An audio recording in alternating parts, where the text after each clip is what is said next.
Hello everyone, welcome back to my YouTube channel. मैंने इससे पहले बैरल बैग मंगाया था जो आप लोगों को बहुत पसंद आया। आप लोगों ने ये वीडियो देखा होगा, अगर नहीं देखा है तो आप जाके देख सकते हैं। उसी के जैसा और एक बैग ऑर्डर क्यों, देखते हैं वो कैसा आया है।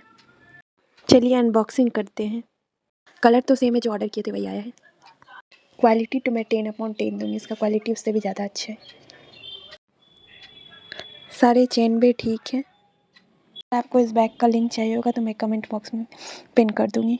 मुझे 1 वीक के लिए बाहर जाना है, तो देखते हैं इसमें मेरा सारा ड्रेस आता है या नहीं। इसमें बहुत ज़्यादा स्पेस है, और अगर आपको स्पेस कम चाहिए होगा तो बैग को छोटा भी कर सकते हैं। अगर स्पेस ज़्यादा चाहिए होगा तो बैग को बड़ा भी कर सकते हैं। बैग का प्राइस भी बहुत कम है, 300 से भी कम। इसमें सबसे अच्छी बात है, इस बैग में खुद का कोई वेट नहीं है, तो आप में कपड़ा जो डालेंगे बस वही वेट रहेगा और अपना कोई वेट नहीं है, तो ईजी टू कैरी है। बैग वाटर प्रूफ है। ओवरऑल बैग बहुत अच्छा है, आप ले सकते हैं। जो पसंद आया होगा तो like, share and subscribe. Thank you so much.